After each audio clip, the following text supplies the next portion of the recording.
Olá, caríssimo telespectador da Rede Século XXI, obrigado pela sua audiência. Está começando mais um programa Eclésia, o nosso compromisso semanal nas noites de terças-feiras, sempre aqui na Rede Século XXI, abordando argumentos importantes da nossa fé católica apostólica romana. Desde que eu estou à frente do Eclésia, sempre a temática versa em torno da pessoa de nosso Senhor e Salvador Jesus Cristo. Seu corpo, sua alma, sua divindade, sua encarnação, seus ensinamentos, seus mistérios. E hoje não é diferente. Hoje nós vamos tratar do alimento de Cristo. A primeira coisa que vem à sua mente, certamente, e é correto, a gente vai tratar disso, mas en passant. Por quê? Porque o alimento tomado ao pé da letra, isso fez parte, sem dúvida alguma, da vida pública de Nosso Senhor. Aliás, já desde a sua encarnação. A medicina diz que o cordão umbilical é o que alimenta a criança no ventre da mãe, a partir de uma certa idade, evidentemente, e é o canal por meio do qual o organismo da mãe sustenta a criança e ela vai crescendo, até o momento de sair do corpo da mãe, quando o cordão umbilical precisa ser cortado, se faz asepsia, não sei se ainda hoje se faz com iodo, enfim, aquela limpeza é aquela asepsia. Bem, então, o primeiro alimento, digamos assim, depois da encarnação até o nascimento de Nossa Senhora, o cordão umbilical, o organismo da mãe, é que alimenta o filho na barriga da mãe, no ventre da mãe. Esse foi o primeiro alimento, alimento no sentido literal, alimento físico. As substâncias do corpo da mãe que alimentam a criança e fazem a criança crescer no ventre da mãe, até que chegou o momento de ela sair do ventre da mãe. A criança nasceu, Jesus mamou no ventre, nos seios de Nossa Senhora. Houve uma personagem anônima, uma mulher, que olhando para Jesus disse, lembram desse episódio? Bem-aventurados os seios que te amamentaram, lembram disso? Uma profecia elogiando Nossa Senhora, no que Jesus respondeu antes, bem-aventurados aqueles que ouvem a palavra de Deus e a praticam. Não é que Jesus debochou do ventre de Nossa Senhora. Jesus está falando aqui que ele se alimentou, sim, do leite de Nossa Senhora, bem-aventurados os seios que te amamentaram, mas está dizendo que mais importante do que isso, não é? Os bem-aventurados são aqueles que ouvem a palavra de Deus e a põem em prática, o que não deixa de ser um elogio, antes de tudo, a Nossa Senhora, porque ninguém como Nossa Senhora obedeceu tanto, fez tanto a vontade de Deus, não é? E praticou a palavra de Deus do que a bem-aventurada Virgem Maria. Aliás, na Europa, na Itália, me parece, que tem uma devoção muito interessante de Nossa Senhora Lactante, a imagem dela, o seio do lado de fora e saindo leite. E o menino Jesus com a boquinha assim aberta. Muito, muito sugestiva essa devoção. Eu não sei, agora eu estou ficando velho, caindo os pedaços. Eu antes sabia qual era a diocese da Itália que tenha esta devoção. Um dia eu vou lembrar e vou dizer para vocês. Bem, agora vamos a Nosso Senhor, em alguns momentos, se alimentando de alimento físico. Jesus nas bodas de Caná é uma festa. Jesus ali comeu, evidentemente. Zaqueu, desce depressa porque hoje é preciso que eu esteja na tua casa. Ali foi um banquete que Zaqueu ofereceu para Nosso Senhor. O banquete que Mateus ofereceu depois que Jesus o chamou no capítulo 9 do Evangelho segundo Mateus. Ele reuniu vários publicanos, ele já ex-publicano e agora apóstolo.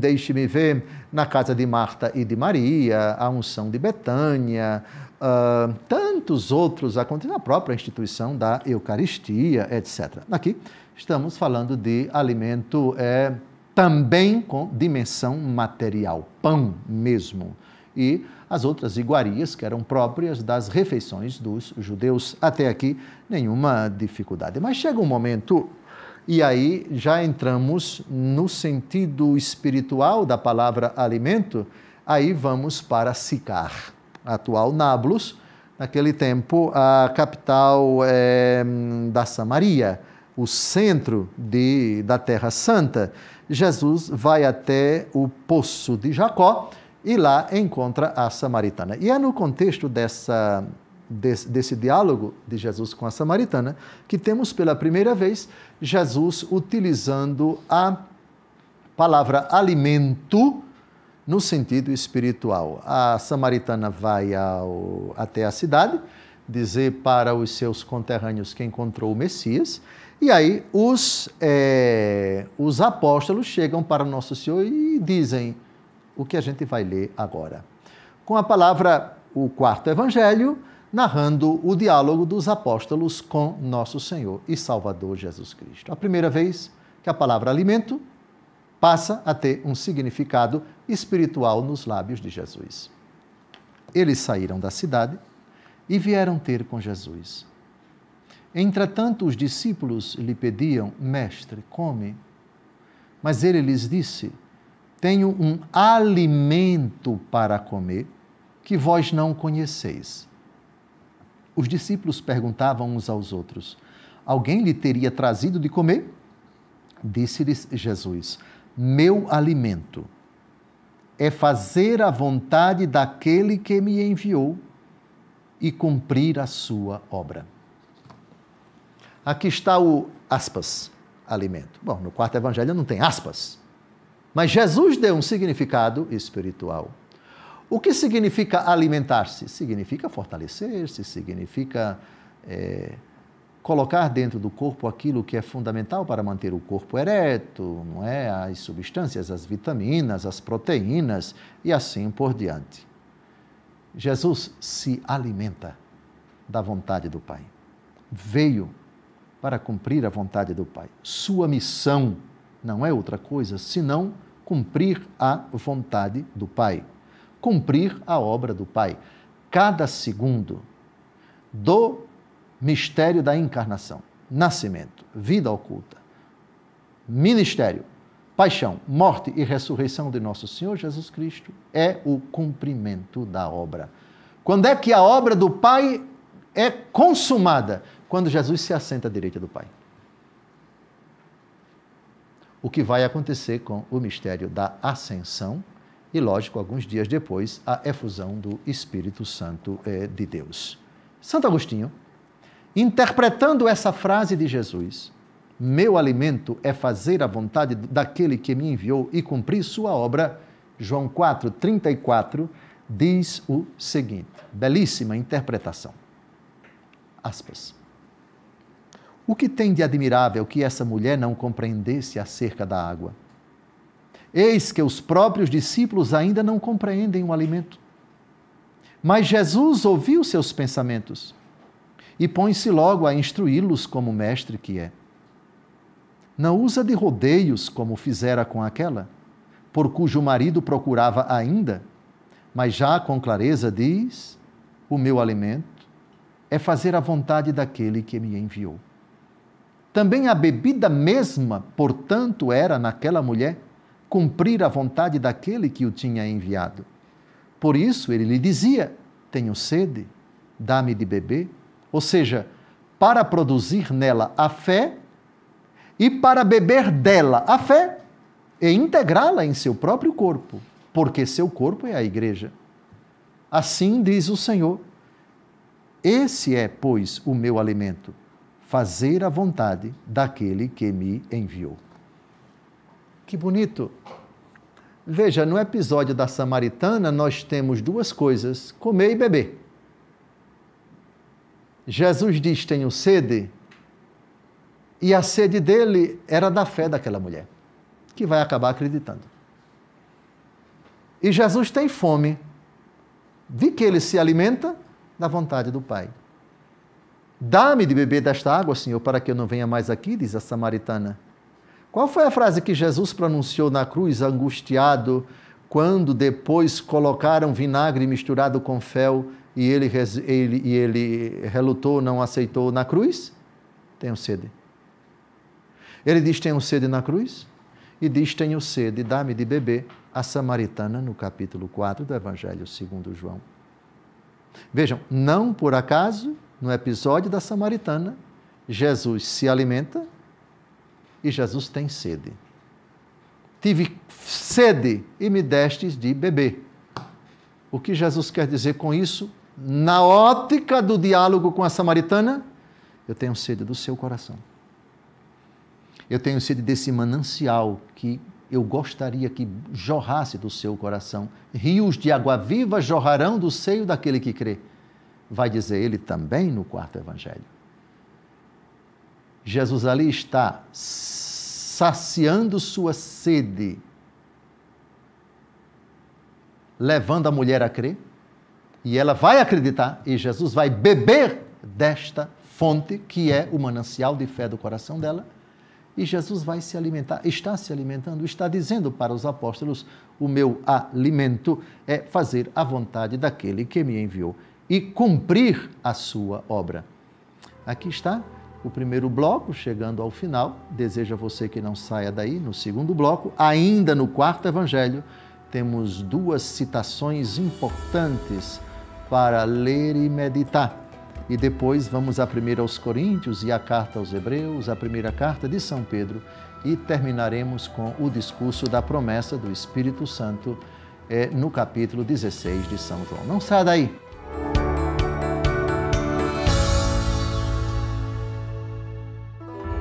Olá, caríssimo telespectador da Rede Século XXI, obrigado por ter permanecido conosco depois desse primeiro intervalo.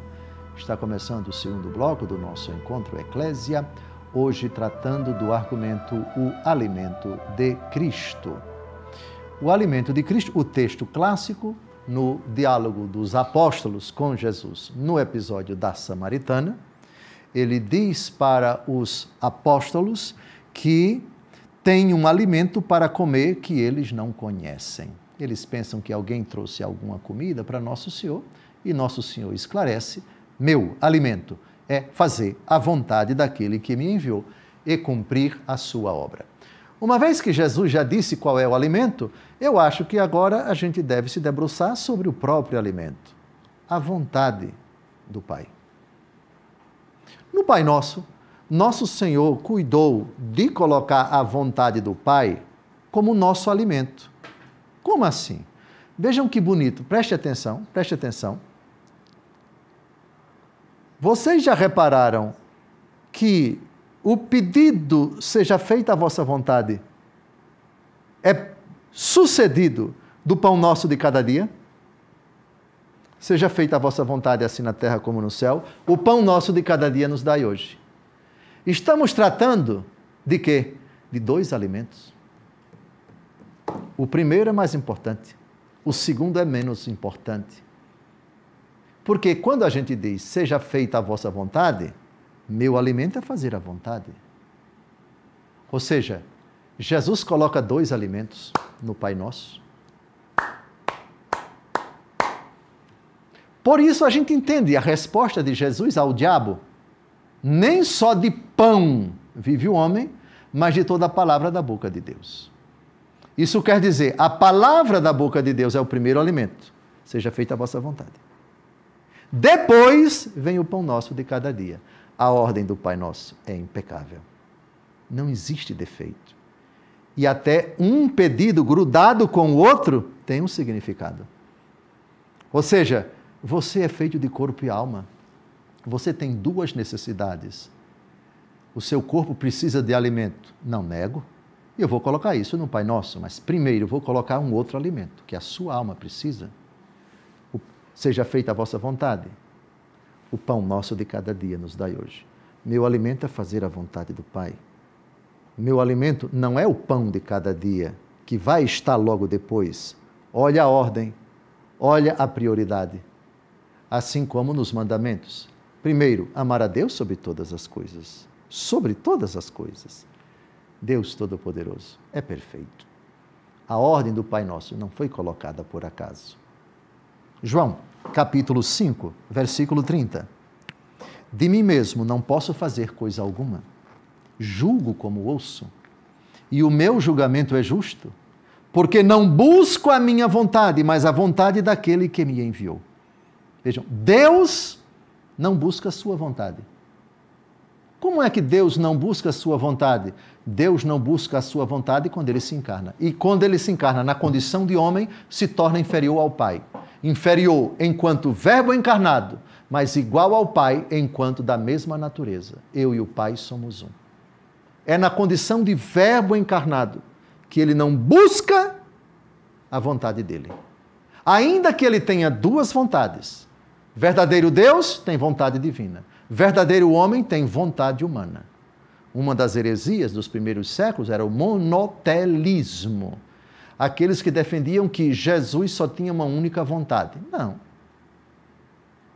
Ou seja, no momento em que ele se encarnou, a natureza divina assumiu, absorveu a vontade humana e Jesus só teria uma única vontade. Não. Jesus, verdadeiro Deus, tem tudo de Deus, portanto, vontade divina. Verdadeiro homem tem tudo do homem, com exceção do pecado, portanto, vontade humana. Então, em que consiste precisamente ele dizer: o meu julgamento é justo, pois não busco a minha vontade, isto é, a minha vontade humana. Na condição de verbo encarnado, ela se submete à vontade do Pai. A respeito, quem lembra da oração que Jesus fez no Jardim das Oliveiras, poucos minutos antes de ser preso: se possível, afasta de mim este cálice. Agora vem o que interessa. Todavia, não se faça a minha, mas a tua vontade. Pronto, aqui está. Avancemos agora para o contexto da Eucaristia no discurso na sinagoga de Cafarnaum, a promessa da instituição da Eucaristia. João capítulo 6, de 37 a 40. Jesus aqui, a sinagoga está cheia. Daqui a pouco ela vai ficar vazia. Muitos vão embora. Muitos não quererão mais saber de Jesus. Mas ainda aqui eles estão escutando nosso Senhor. João 6, de 37 a 40. Todo aquele que o Pai me dá, virá a mim. E o que vem a mim não o lançarei fora.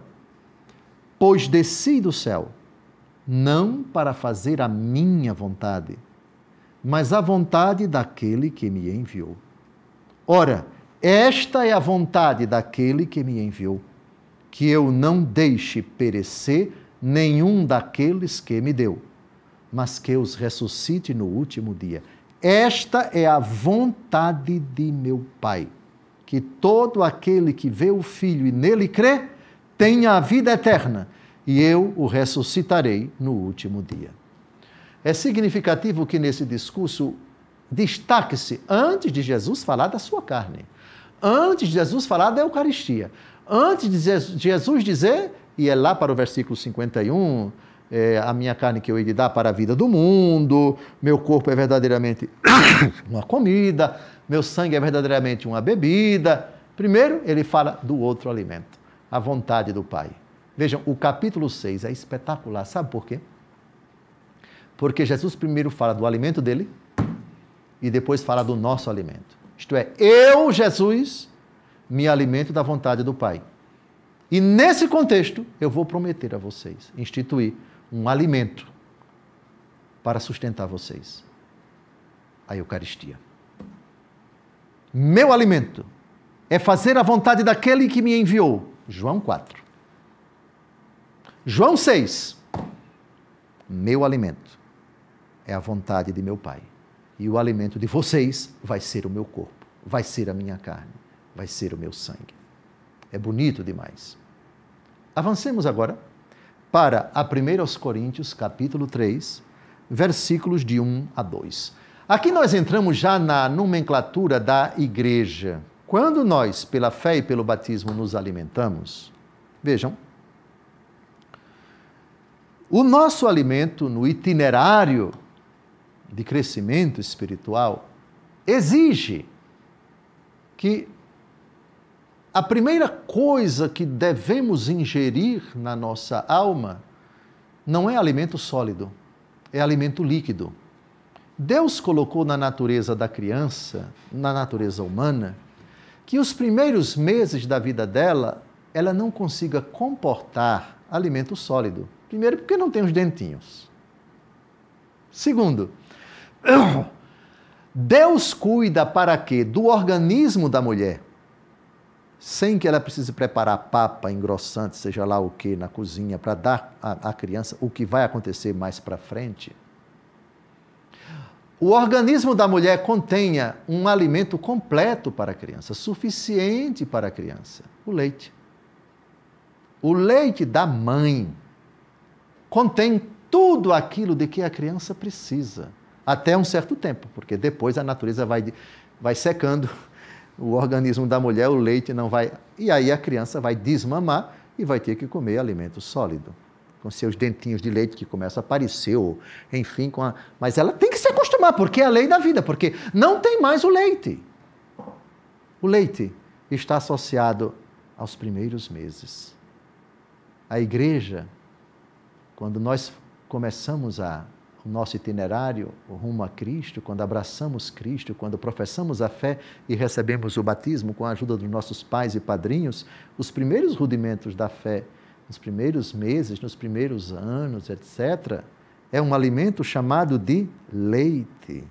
1 Coríntios 3, de 1 a 2, a vós, irmãos, não vos pude falar como a homens espirituais, mas como a carnais, como a criancinhas em Cristo. Eu vos dei leite a beber e não alimento sólido que ainda não podíeis suportar. Nem ainda agora o podeis, porque ainda sois carnais. Olha que interessante. Quando você não tem ainda uma mentalidade, uma estrutura espiritual, psicológica, etc., tem ainda o pensamento do mundo, é preciso que você eduque, catequize, evangelize essa pessoa com as noções básicas do cristianismo. O leite, aqueles rudimentos, aqueles ensinamentos, não pode ser profundo, você não pode entrar realmente utilizando coisas, não, a minha cabeça ficou baratinada, etc. Se a pessoa está começando agora o seu segmento de Cristo, deve-se dar para ela o ensinamento, a catequese, o catecismo, as noções da Bíblia, mas noções básicas, porque ela não consegue ainda entender. Ela está começando agora leite espiritual e não alimento sólido. Olha a linguagem do apóstolo Paulo. Muitas pessoas dentro da igreja não conseguem ainda, porque são carnais, porque não têm ainda aqueles rudimentos básicos, aquele alicerce capaz de compreender coisas profundas. Temos que ter essa noção, esse discernimento. Para certas pessoas é o leite, é o beabá. A gente vai retomar isso no próximo bloco. Que linguagem linda, leite e alimento sólido. Isso se aplica também aos rudimentos da fé. Não saia daí, daqui a pouco a gente volta.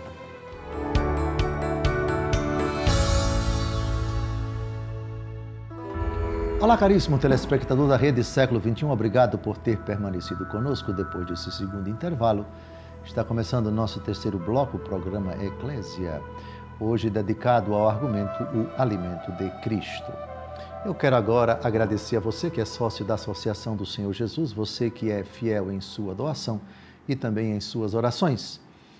Você, meu filho, minha filha, é o grande responsável por este programa estar no ar. Você é o grande patrocinador da Rede Século XXI que leva a todos pela TV e pela internet e para todo o mundo esse sinal que espalha a palavra de Deus. Se você ainda não assumiu esta missão, junte-se a nós.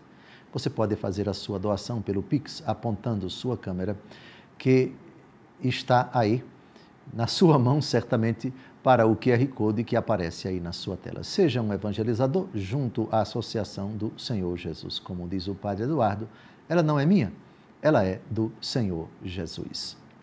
Continuemos agora o discurso sobre o alimento de Cristo, que é fazer a vontade do Pai. Terminamos o primeiro bloco, citando a 1 Coríntios, capítulo 3, versículos de 1 a 2. Na igreja, aqueles que fazem parte da igreja, mas ainda têm um pensamento carnal, seja porque é um recém-convertido, seja porque abraçou a fé, oriundo de um contexto desfavorável, onde ele desconhecia completamente as noções básicas do cristianismo, o apóstolo Paulo faz uma distinção entre alimento não sólido, que ele chama de leite, e o alimento sólido. A transmissão das verdades do Evangelho numa linguagem própria, acessível para pessoas simples, e a mensagem aprofundada, o alimento sólido, assim como a criança, que nos primeiros meses, o ser humano, que nos primeiros meses, a própria natureza obriga a criança, pela sua fragilidade, a se alimentar exclusivamente do leite da mãe. Leite associado com tenra idade.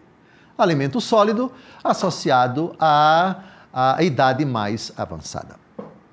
Vamos agora à carta aos Hebreus, capítulo 5, versículos de 11 a 14. A mesma categoria vai aparecer.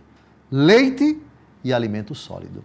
Hebreus, capítulo 5, de 11 a 14. Teríamos muita coisa a dizer sobre isso e coisas bem difíceis de explicar, dado a vossa lentidão em compreender. A julgar pelo tempo já devíeis ser mestres. Contudo, ainda necessitais que vos ensinem os primeiros rudimentos da palavra de Deus. E vos tornastes tais que precisais de leite em vez de alimento sólido. Ora, quem se alimenta de leite não é capaz de compreender uma doutrina profunda, porque é ainda criança. Mas o alimento sólido é para os adultos, para aqueles que a experiência já exercitou na distinção do bem e do mal. Olha que bonito. Isso me faz lembrar uma piada de um padre que chegou de Roma com um monte de curso de mestrado e doutorado para uma paróquia bem simples, na roça, lá no interior. E ele, para demonstrar que teve uma formação elucubrada, disse para todos os paroquianos, quase todos analfabetos: bem, eu estou chegando de Roma e eu aqui sou especialista em pneumatologia, em mariologia, em eclesiologia, em querigmática, em teologia, em angelologia, etc. E um velhinho na frente, escutando, no final ele chegou e disse: seu Vigário, seja bem-vindo. Olha, o senhor disse que tem todo esse tipo de doença, mas fique tranquilo que Jesus vai curar o senhor de tudo isso, porque ele é poderoso. Pronto. No instante ele aprendeu que esses conceitos, esses títulos, essas palavras estrogonóficas, com o devido respeito ao que elas significam, mas para o povo simples, essas categorias não significam muita coisa. Você pode até falar de mariologia. Não, eu estudei sobre Nossa Senhora. Pneumatologia, não precisa dizer pneumatologia, eu estudei sobre o Espírito Santo. Porque o povo não conhece o que é pneumatologia, mas conhece o Espírito Santo. Eclesiologia, não seria melhor dizer sobre a igreja? Enfim, termos técnicos, coisa de gente aprofundada. Para gente muito simples, muito humilde, é bom a gente evitar. Eu citei essa história engraçada, é uma piada, viu? Por favor. De vez em quando aqui a gente precisa desparecer para a gente ilustrar exatamente que para pessoas simples, humildes, a linguagem tem que ser como se fosse o leite. Isto é, vejam aqui que coisa, teríamos muita coisa a dizer sobre isso e coisas difíceis de explicar. Sem dúvida alguma, há determinados tratados, há determinados assuntos na igreja que são difíceis, que são complicados. Quando o público é de pessoas simples, humildes, a linguagem tem que ser como leite. Uma linguagem não é rasteira, mas uma linguagem acessível à capacidade de compreensão das pessoas. Dada a vossa lentidão em compreender, diz a carta aos Hebreus, esse cuidado a gente deve ter. A gente não deve ser arrogante a ponto de dizer: eu sei, eu conheço, eu harmonizo, eu interajo, eu organizo, eu sistematizo as noções da alta teologia, etc., para certos públicos, em certas ocasiões, ao abordar certos assuntos complicados, sem dúvida alguma, mas, via de regra, se o público é simples, é humilde, sem trair a fidelidade à palavra, por favor, sem banalizar, sem distorcer a mensagem, e nisso reside a habilidade, a unção, a sabedoria, a prudência do pregador, sem deixar de ser fiel à palavra, transmitir numa linguagem adaptada, capaz, adequada, propícia, própria, oportuna para aquele público. Se o público for elevado, se for de gente culta, obviamente que não vai ser o leite, vai ser uma comida sólida.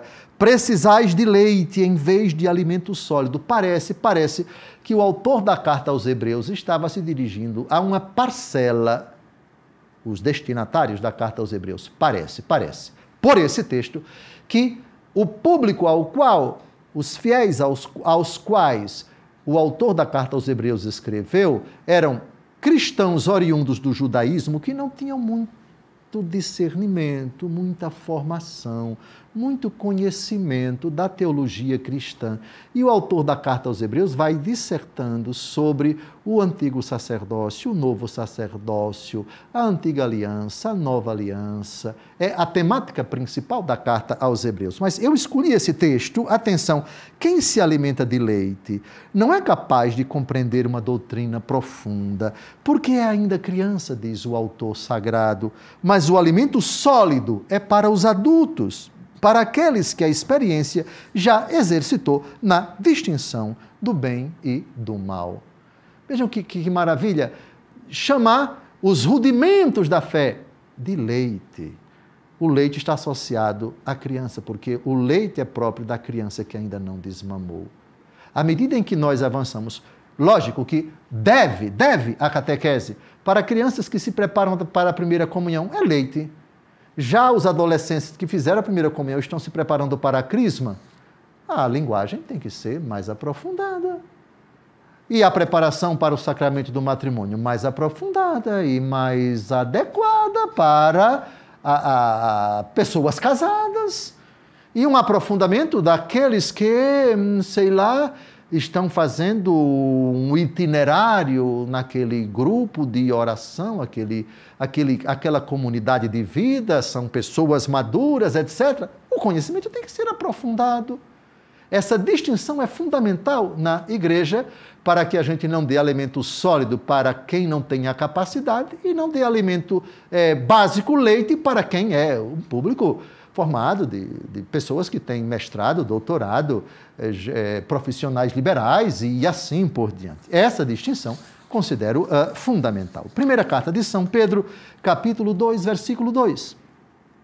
Como crianças recém-nascidas, desejai com ardor o leite espiritual que vos fará crescer para a salvação, se é que tendes saboreado quão suave é o Senhor. Leite espiritual. Me dê o básico, as orações cristãs. Papai do céu, mamãe do céu, eu te amo, meu Senhor. As orações cristãs, os rudimentos, as noções básicas do credo, dos mandamentos, dos sacramentos, o temor a Deus, a fidelidade ao Senhor. Aí está o leite espiritual, os rudimentos básicos. O que não é ingenuidade ou tolice ou bobagem, não. São os rudimentos da fé, o básico. João 16, de 12 a 13. Muitas coisas ainda tenho a dizer-vos, mas não as podeis suportar agora. Quando vier o Paráclito, o Espírito da verdade, ensinar-vos-á toda a verdade, porque não falará por si mesmo, mas dirá o que ouvi, e anunciar-vos-á as coisas que virão. O próprio Jesus dizendo, tem coisas que vocês não podem suportar agora, são coisas demais para a cabeça de vocês. Por enquanto, o leite espiritual. Mais para frente, eu vou revelando para vocês o alimento sólido, as coisas que agora vocês não têm capacidade, porque vocês não suportariam. Está terminando o nosso terceiro bloco. No quarto, a gente vai responder as perguntas, que eu tenho certeza que não vão ser leite espiritual, porque o Caio não coloca leite espiritual, só coloca alimento sólido, coisas complicadas para emparedar o coitado do bispo. Um grande abraço. Daqui a pouco a gente se encontra.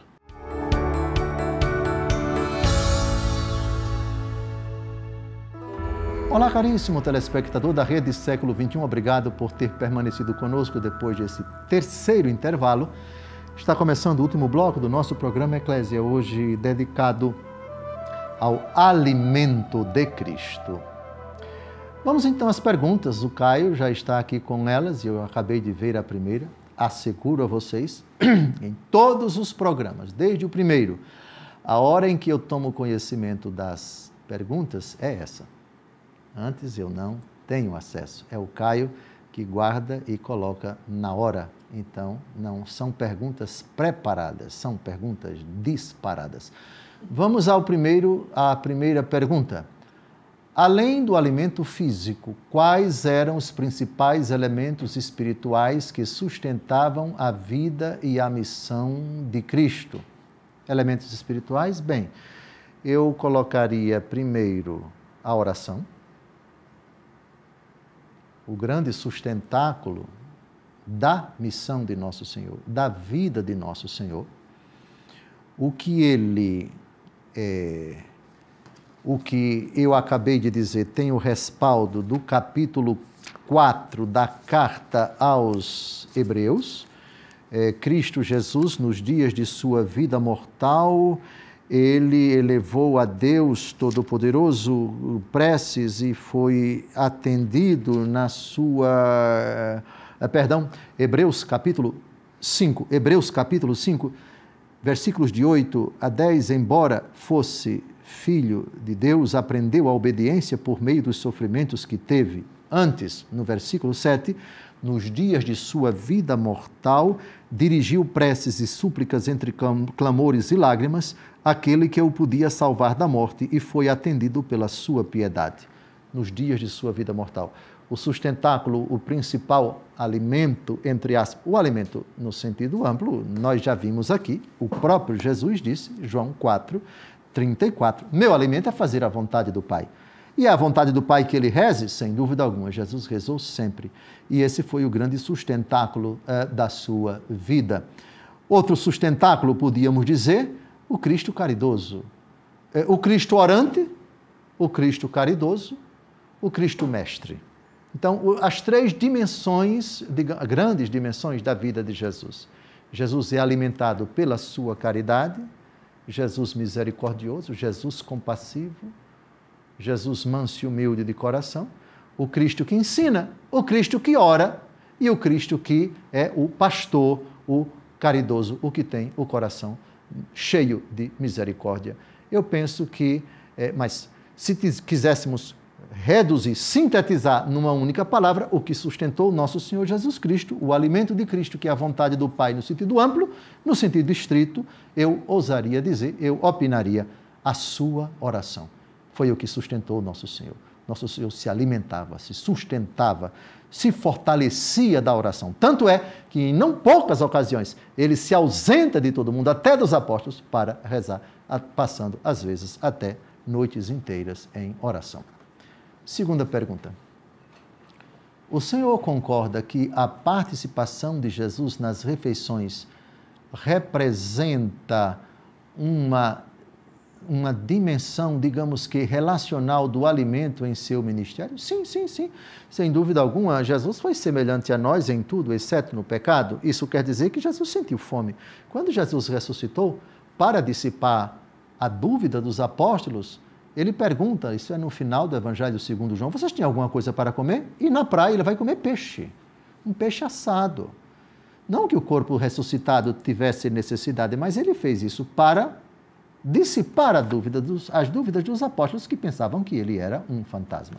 Antes da ressurreição, nós temos, acho que já disse no começo do programa, muitas vezes Nosso Senhor se alimentando. Isso faz parte da relação de Nosso Senhor Jesus Cristo. Zaqueu, desce depressa, porque é necessário que hoje eu me hospede na sua casa. E Zaqueu oferece o banquete. Mateus oferece um banquete a Nosso Senhor e chama os seus ex-colegas, os publicanos. Jesus vai na casa do fariseu Simão, onde aquela mulher anônima começa a enxugar os pés de Nosso Senhor Jesus Cristo. Em muitas ocasiões, Jesus quer se alimentar. Jesus se alimenta, seja porque, enquanto verdadeiro homem, o seu corpo se cansa, o seu corpo sente sede, o seu corpo sente fome. Em todas essas ocasiões, vale aquilo que Jesus disse para os opositores que criticavam Nosso Senhor por ele come com os pecadores. O que é que Jesus faz relacionando-se com eles, seja nas bodas de Caná, seja jantando com os pecadores, seja indo à casa de Zaqueu, seja indo a Betânia, seja na casa de Simão, o leproso, tantas e tantas outras ocasiões, não são aqueles sadios que precisam de médico, mas os enfermos. O Filho do Homem veio salvar o que estava perdido. Bem, então a resposta é a participação de Jesus nessas refeições, uma dimensão da sua misericórdia, que vai ao encontro dos pecadores. É uma ocasião muito propícia, você está perto dos pecadores. Jesus não se distanciava dos pecadores, e essa é uma forma excelente, assentar-se com eles para ouvi-los e também para falar. É uma ocasião social, eu diria, tão antiga quanto a própria humanidade, o momento de você estar à mesa, de olhar nos olhos, de se alimentar daquilo que alimenta também os outros e partilhar ideias, e sorrir, e se alegrar, etc. E também tratar de coisas sérias. Essa é uma ocasião propícia demais para converter as pessoas, sem dúvida. Vamos à terceira pergunta agora. Esse tema do programa de hoje me fez lembrar do episódio da multiplicação dos 5 pães e 2 peixinhos. O senhor encontra nessa passagem alguma ligação com este argumento de hoje? Sim, tudo. Se pensarmos no capítulo 6 do Evangelho segundo João, que é onde está narrado, não é somente lá, mas está narrado, é o prelúdio do discurso de Jesus sobre a Eucaristia. Leiam depois o capítulo 6 do Evangelho segundo João, porque você tem nesse capítulo alimentos. Nos versículos de 1 a 12, se não me engano, João capítulo 6, nós temos a narrativa da primeira multiplicação dos pães. Vai até o versículo 15. Muito bem. Do 16 ao 21, Jesus anda sobre as águas. Depois, Jesus sai do mar e vai para Cafarnaum, a promessa do discurso, a promessa da Eucaristia.